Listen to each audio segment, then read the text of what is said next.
Vous êtes formidables en Nouvelle-Aquitaine. C'est reparti pour un tour avec au programme ce matin. Bonjour les amis. Valérie Carto, bonjour. Bonjour.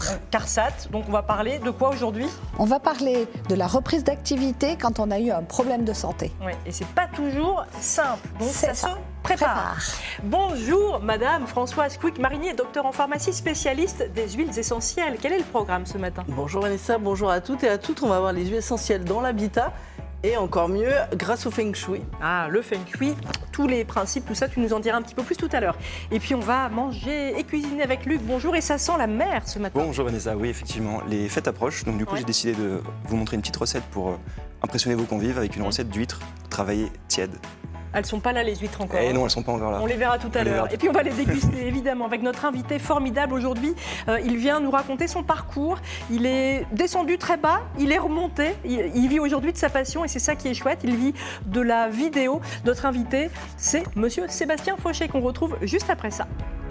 Et je suis très heureuse de vous présenter ce matin donc notre invité formidable, Sébastien Fauché. Bonjour. Bonjour. Je le disais, vous êtes descendu très bas, vous avez presque tout perdu, et puis vous êtes arrivé à remonter la pente. Vous êtes aujourd'hui, vous avez votre entreprise de vidéo, vous êtes aussi ambulancier de nuit, pompier volontaire, donc vous êtes engagé. Voilà.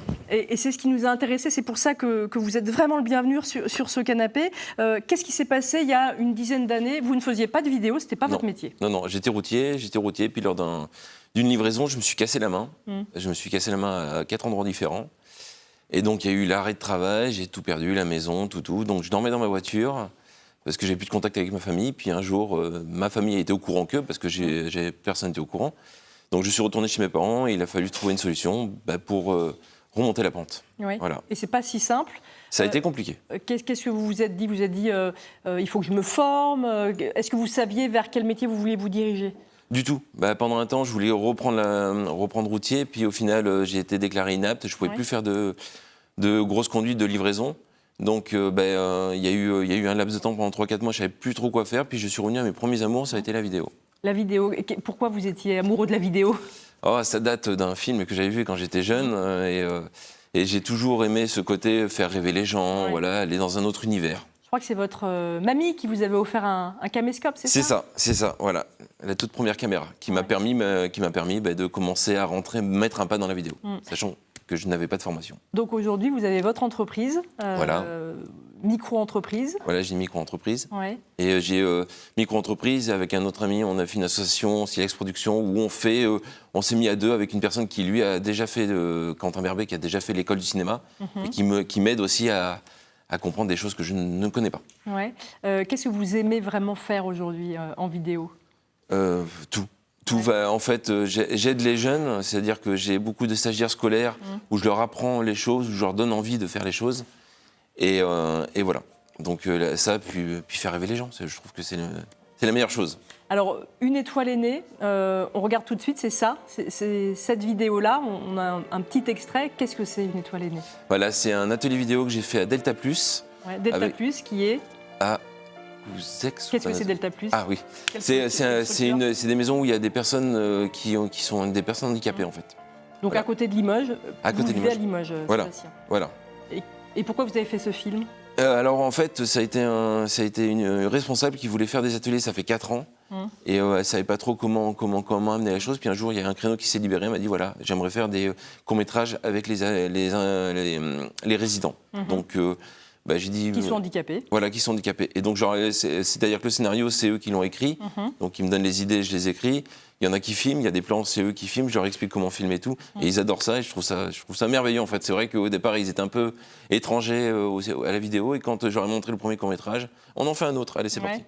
C'est le défi Kinescope 2024. C'est un concours, c'est ça? C'est ça qui doit, fin du mois de novembre, ça passe au Lido. Voilà, les vainqueurs. Et donc la Fondation Delta Plus qui est à Panazol. Panazol, oui. Voilà, c'est juste à côté de Limoges.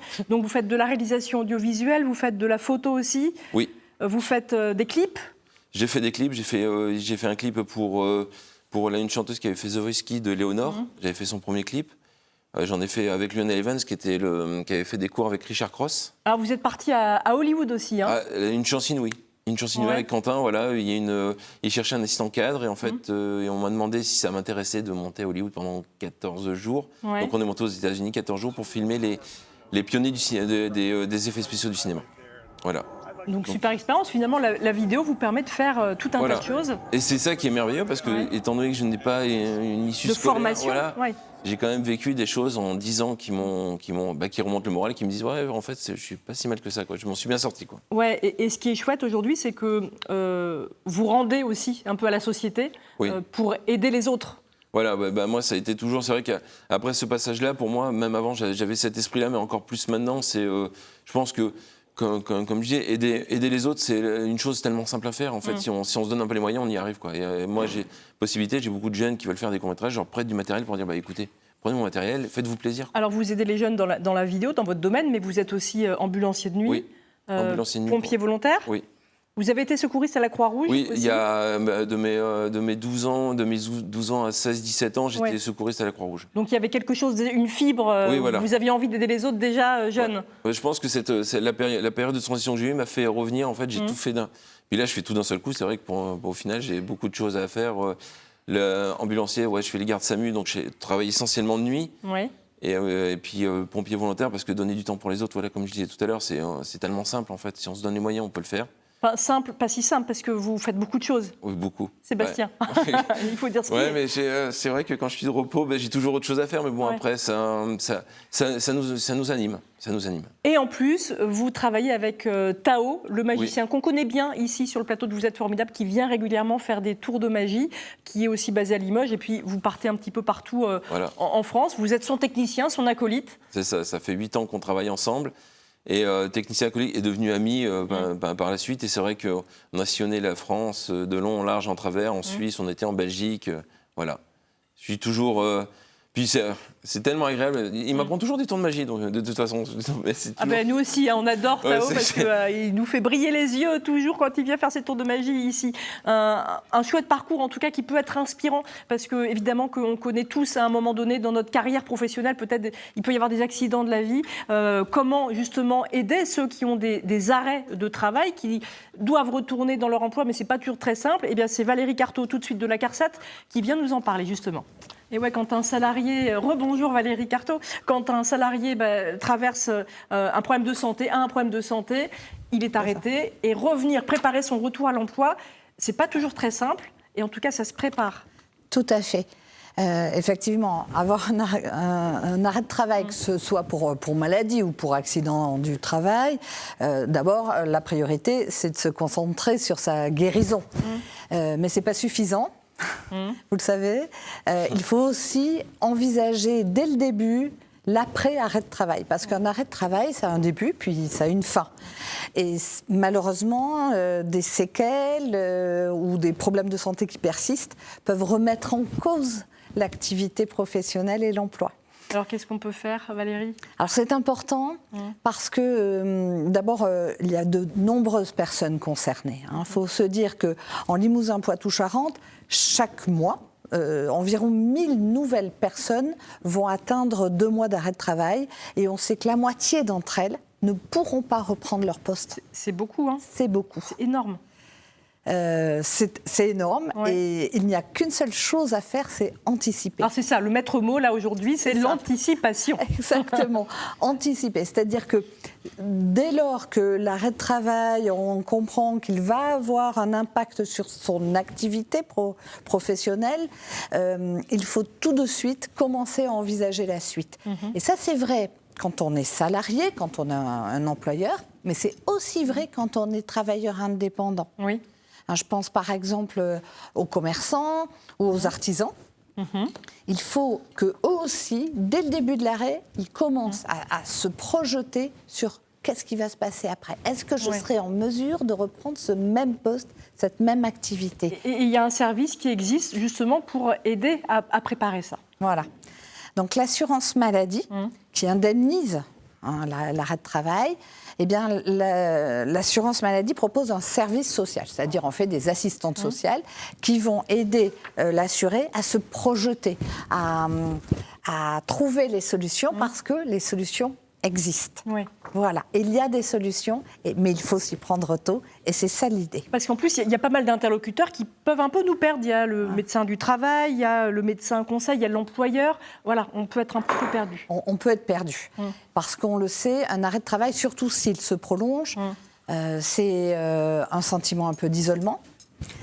Un peu parfois de culpabilité parce que on a laissé ses collègues travailler, etc.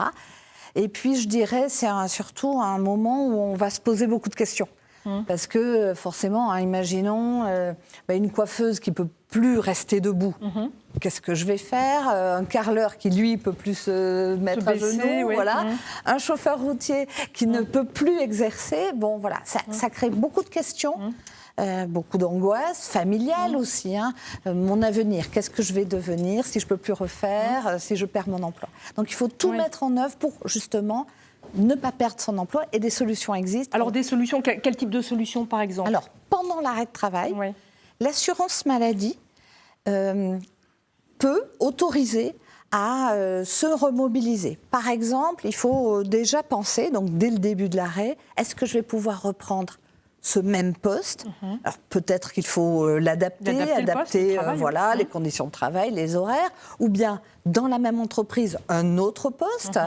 Est-ce qu'il faut que je me forme? Eh bien tout ça, les formations, peut-être le bilan de compétences, c'est faisable pendant l'arrêt de travail. D'accord. Et c'est ça qu'il faut retenir, c'est que on se soigne, c'est l'objectif d'un arrêt de travail, mais pendant ce temps-là, on peut déjà mettre en place tout un tas de choses, de la formation, je l'ai dit, aussi des essais. On peut faire un essai ou des essais dans d'autres entreprises. Est-ce que je peux tenir le poste ou pas? Et toutes ces choses-là, il faut le faire avec l'assurance maladie et avec le service social qui va, avec ses partenaires, bien évidemment, imaginer avec l'assurance. Merci beaucoup pour ces infos, parce que je suis sûre qu'il y en a plein qui ne sont pas au courant. Donc c'est très simple, il faut contacter le service social de l'assurance maladie. Il faut appeler le 36 46. Vous dites service social à la question, exprimez votre demande.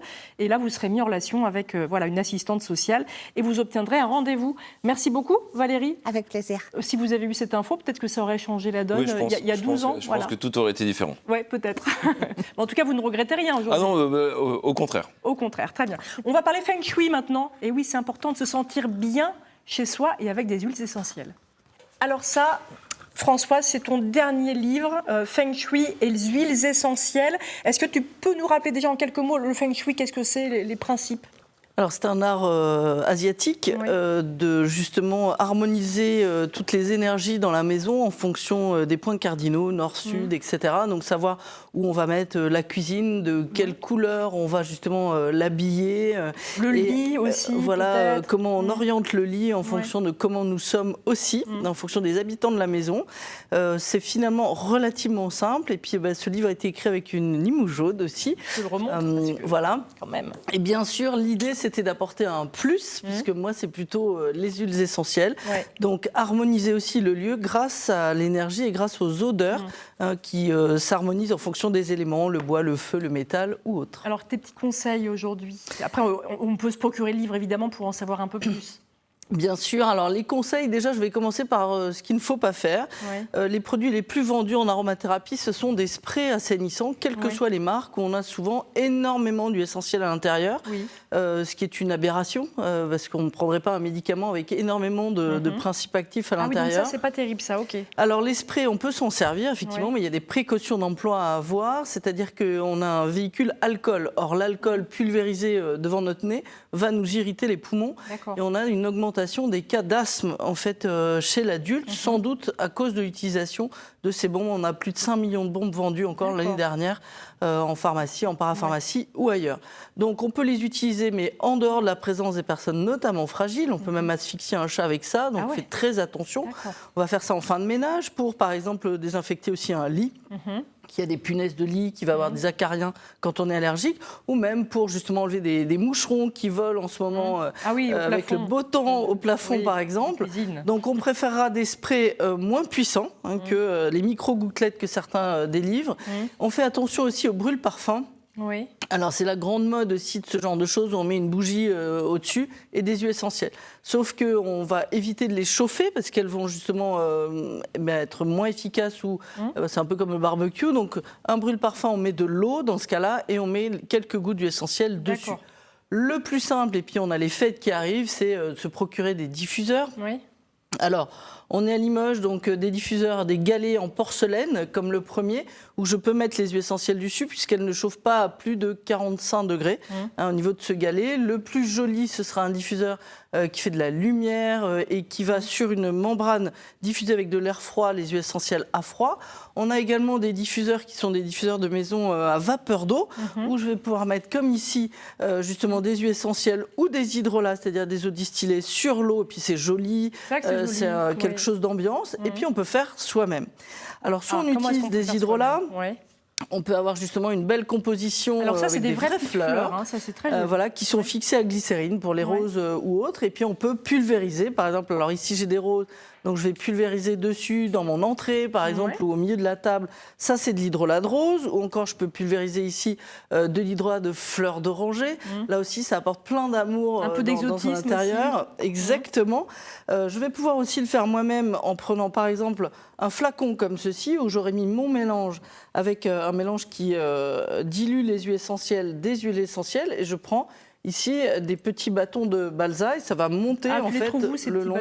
Alors on peut trouver ça dans des magasins de loisirs et création, des choses comme ça. Il ne faut pas mettre n'importe quel bâton. Voilà, il faut un bois assez poreux. On peut les avoir seuls ou justement avec des petites céramiques dessus. Ah oui, c'est joli, ça va être effectivement intéressant aussi parce que sur la céramique, je peux déposer aussi une goutte d'huile essentielle, par exemple. Alors ça, c'est facile à faire. Oui. On peut le faire soi-même. Bien aussi l'odeur. Et ça va très très bien diffuser. Et puis alors on peut s'offrir, je vais vous faire sentir une odeur exotique des huiles essentielles comme ici le frangipanier, c'est la fleur des vainés. Donc là, vous allez voir, on part tout de suite ailleurs. Voilà, histoire de sortir un peu de notre contexte. Et puis, on peut aussi travailler, par exemple, dans notre bureau. Non, il ne faut pas trop s'en mettre sur la peau. On pourrait mettre un bijou aromatique aussi. Et là, sur la peau, là, par exemple, bien sûr, au creux on pourrait, du poignet, parce que celle-ci n'est pas photosensibilisante. On fait toujours attention sur la peau par rapport au soleil, même si ce n'est pas trop la saison. Et puis, par exemple, dans notre bureau feng shui, harmonisé, etc., on pourrait avoir soit des mélanges comme ici, Boost tout près, parce qu'il y a plein de choses toutes près. Soit pour revenir aux huiles essentielles, on peut diffuser, par exemple, ou mettre sur un mouchoir ou sur un stick inhaler du romarin à cinéole, qui augmenterait la mémoire mathématique de 70%. Donc, pour la reprise du travail, pour travailler de nuit, être en pleine forme et aussi se faire du bien. C'est quoi votre secret à vous, Sébastien, justement, pour vous qui cumulez plein de choses, là, entre la vidéo, tout ce que vous faites, le travail avec le magicien Tao, les tournées, et puis ambulancier de nuit, pompier volontaire. Et vous avez un secret pour être en forme ? Beaucoup de café. C'est comme beaucoup d'entre nous, finalement. Le café, ça aide un peu. Non, je bois un bon verre de jus d'orange la plupart du temps, les matins, quand je me réveille. Bon verre de jus d'orange pour attaquer les journées. Il y a la vitamine D en ce moment, c'est pas mal, de prendre un petit peu de vitamine D là. C'est important. À l'automne, automne-hiver, c'est pas mal. Quel regard est-ce que vous avez sur votre parcours, justement, Sébastien 12 ans après, effectivement, cet accident du travail qui a un petit peu interrompu le fil de votre vie. Un regard, c'est vrai que je regarde rarement derrière moi, mais c'est vrai que parce que j'ai du mal déjà à me juger moi-même, en fait, dire que je suis bon, je suis pas bon, voilà. J'ai toujours été en arrière, mais c'est vrai que je suis assez fier par rapport à tout ce que j'ai vécu. Même des fois, il y a des stagiaires, quand je le vois, qui m'ont dit « Ouais, j'ai tenu un véritable Oscar ». Ils me disent « Ouais, c'est vrai ». Rien que ça, alors... Pourquoi vous avez tenu un Oscar ? Parce qu'en fait, on a été interviewé une personne qui avait obtenu l'Oscar des meilleurs effets spéciaux pour la communauté de l'anneau, pour le Seigneur des Anneaux. Et en passant dans la pièce, il nous montrait des accessoires du tournage. Et c'est Jim Riguel de mémoire, voilà. Et il y a mon pote Quentin qui tenait quelque chose que j'avais pas vu. Il se retourne, il dit tu veux le porter? Puis là il y a la personne qui me dit tenez bien, c'est lourd et tout. Et j'ai pas réalisé sur le coup. Et en fait, quand je l'ai porté comme ça, je reviens, ah ouais quand même. Et j'ai dit à mon pote fais une photo. Et j'étais fier comme un camion quoi d'avoir. C'est un peu lourd. Et il a bien regardé que je le fasse pas tomber quand même. Il en a 3. C'était pour les 3 Seigneurs des Anneaux. Il avait les 3 Oscars chez lui quoi. Quel projet là vous tient le plus à cœur à venir avec votre entreprise de vidéo? Là, un petit court-métrage, on récupère parce qu'avec Quentin, on essaie de prendre les jeunes de la région et de leur dire voilà, vous voulez faire la vidéo, venez avec nous, on est équipés, on peut pour vous faire plaisir et puis donner. Donc on a plein de petits courts-métrages dans les tiroirs, puis au fur et à mesure on les sort quand on a un peu de temps. Bah, merci beaucoup en tout cas d'être venu partager cet optimisme qui vous caractérise vraiment, Sébastien. Je vous remercie de m'avoir accueilli. Bon, c'est chouette. On va terminer quand même avec un peu de cuisine et avec l'huître de Luc. C'est parti. Alors, de ce côté-là, ça sent beaucoup les huiles essentielles, tout ce que Françoise nous a montré. Puis là, ça sent un petit peu les échalotes Oui, il y en a. que tu as fait revenir dans du vin blanc. C'est quoi ta recette alors aujourd'hui, Luc? Alors aujourd'hui, vu que les fêtes approchent, encore une fois, j'ai décidé de vous donner des petites astuces, des petites recettes pour impressionner un peu vos convives, avec une huître pochée et son eau gélifiée. Donc son eau gélifiée, oui. C'est quoi ça? Alors en fait, la recette est toute simple. Je commence par ouvrir les huîtres. Oui. Je récupère la première eau, je réserve les noix d'huîtres en faisant très attention de ne pas les casser. Oui. Et il faut savoir que l'huître dégage 2 fois son eau après. Donc je récupère encore une fois l'eau. Donc tu gardes même la première eau, tu la gardes? Oui. D'accord. Je garde tout. Ouais. Et la deuxième eau également. Et ce que je vais faire en fait, c'est que je vais la filtrer, la faire monter en température à 40 degrés et je vais la gélifier. D'accord. Et après, je la reverse dans les coquilles, là, comme ça. Ok. Dans les coquilles. Et tu la gélifies avec quoi? Avec une... La gélatine, on peut le faire à la agar-agar également. Ok, d'accord. Et donc, je l'ai reversé dans le fond de l'huître. De la coquille. Ce qu'il faudrait, c'est des numéros 2 au minimum. Qu'elle soit un peu creuse, quoi. Ouais, un peu grosse, qu'il y ait une noix assez importante. Et donc après, la préparation, le lendemain ou 2 heures après, une fois que la gelée est prise, vous faites revenir une échalote dans du beurre, du vin blanc. Oui. Là, je vais rajouter mon vin blanc, justement. Ouais. Et je vais venir y pocher mes huîtres. Tu n'es pas très généreux en vin blanc. Alors voilà, les noix d'huître. Voilà, je viens déposer les noix d'huître. Et ça, tu les laisses combien de temps ensuite dans la poêle? Il faut simplement les pocher 2 minutes. Pas qu'elles cuisent vraiment. En fait, c'est la recette parfaite pour les gens qui n'aiment pas les huîtres. D'accord. Parce que ça change la texture, ça va la raffermir. Ce qui est le cas, je crois, de Sébastien. Les huîtres et vous, c'est pas une grande histoire d'amour. C'est vrai. Ah là, j'ai un défi. Mauvaise expérience. Ouais, bon, ça peut arriver. Hein. Je suis au défi de vous faire aimer ça. Donc je vais les faire revenir comme ça délicatement. Hop. Les recouvrir un petit peu du vin blanc, du beurre, des échalotes. Ça sent bon en tout cas. Hein. Hop. Et par-dessus, je vais y rajouter un petit filet de citron pour amener encore de l'acidité. Ça va casser un peu le goût salin de l'huître. Je vais enlever les pépins, ce serait pas mal. Il y a des petits pépins qui tombent avec, mais ça c'est pas grave. Je vais les ressortir. On fera attention quand on dégustera. Je les ai mis de côté, c'est bon. Ouais. Là, c'est des huîtres qui viennent d'où? Celles-ci, elles viennent de La Tremblade, chez Tortillon. C'est des marraines d'Oléron, je crois. Oui, c'est ça. Marraines d'Oléron, numéro 2. Bon, c'est bon ça. Elles sont bonnes, les marraines d'Oléron. Évidemment, hein, les huîtres de notre région, on les aime. Donc là, c'est bon, la texture est bien. Ouais. Elles sont assez revenues, je vais éteindre ça. Donc je vais venir le disposer dans le creux de la coquille, qui est gélifiée, avec l'eau gélifiée. Alors ça, l'eau gélifiée, c'est assez étonnant. Hein. Ça fait un shot d'iode, en fait. Ça rappelle l'eau d'huître. Eh ben oui. Moi, j'aime bien, je t'avoue que j'adore l'eau des huîtres. Ça te transporte tout de suite au bord de la mer. Alors cette recette, elle a été... Enfin, quand j'ai réfléchi à une recette de fête de fin d'année, j'ai réfléchi à un petit peu toutes les huîtres que j'ai pu manger en mangeant dans les restaurants. Et celle-ci, elle vient de Michel Guérard, donc chef étoilé qu'on connaît, qui malheureusement est parti il n'y a pas si longtemps. Il n'y a pas très longtemps, oui. Donc c'est un petit peu un clin d'œil de sa recette que j'ai retravaillée à ma façon. D'accord. Donc une fois que l'huître est pochée... Alors qu'est-ce que c'est ça, ce que tu vas mettre Vous allez voir. Des petites feuilles séchées, de quoi? Ça, c'est de la bonite. La bonite, c'est quoi la bonite? La bonite, c'est un cousin du thon. C'est du poisson, voilà. Ouais. C'est le cousin du thon qui est séché et fumé. D'accord. Et quand on le pose sur un élément chaud comme ça, ça se met à frétiller comme ceci. On dirait que c'est vivant un peu. C'est ça reprend vie avec la chaleur. C'est génial. Et donc pour faire le clin d'œil à Michel Guérard aussi, j'ai travaillé l'huître avec une chantilly de café vert et de cardamone. C'est ce qu'il sert dans son restaurant. Enfin, d'accord. Il sert toujours oui, ce qui est toujours servi auprès d'Eugénie. Donc je viens poser ma petite écume comme ça, ma petite mousse chantilly, pardon. Bon, on n'a pas tous un siphon comme ça là à la maison. Hein. Ah, on peut le faire au fouet. On peut le faire au fouet, d'accord.